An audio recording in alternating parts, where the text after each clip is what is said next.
नमस्कार मित्रांनो, welcome to wiring world. आज आपण समजून घेणार आहोत शॉर्ट सर्किट. शॉर्ट सर्किट म्हणजे नेमकं काय हे पूर्ण जाणून घेण्यासाठी व्हिडिओ कुठेही स्किप न करता पूर्ण बघा. आता आपण या डायग्रामकडे बघूया. डाव्या बाजूला आपल्याला सोर्स म्हणजे ही बॅटरी दिसते. ही बॅटरी सर्किटला व्होल्टेज प्रोव्हाइड करते आणि या बॅटरीपासून सरळ वायर ही खाली आली आहे उजव्या साईडला. तर इथे मध्ये कोणताही लोड रेजिस्टर किंवा बल्ब नाही आहे आणि उजव्या बाजूला जो पॉझिटिव्ह आणि निगेटिव्ह पॉईंट आहे तो सरळ थेट वायरने जोडला गेला आहे. यालाच आपण शॉर्ट सर्किट असे म्हणतो. आपला पहिला पॉईंट, शॉर्ट सर्किट म्हणजे नेमकं काय? जेव्हा लाईव्ह वायर आणि न्यूट्रल वायर थेट एकमेकांना स्पर्श करतात आणि मध्ये कोणताही लोड नसतो, तेव्हा अचानक जास्त प्रमाणात करंट वाहू लागतो. याला शॉर्ट सर्किट असे म्हणतात. तर हे शॉर्ट सर्किट का होते?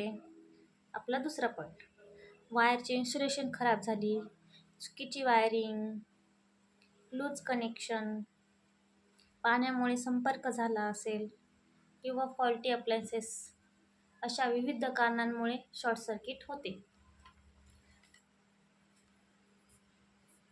शॉर्ट सर्किट झाले की काय होते?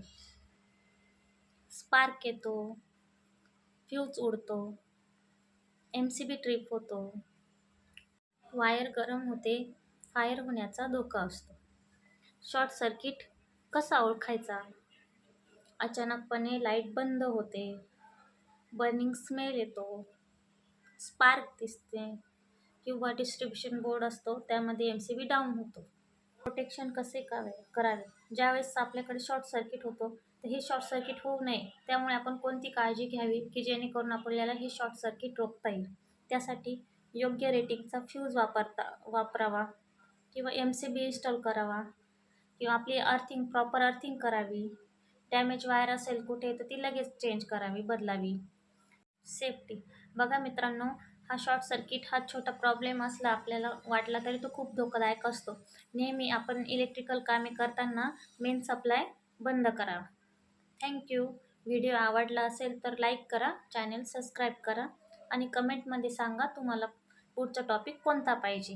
Thank you for watching wiring world.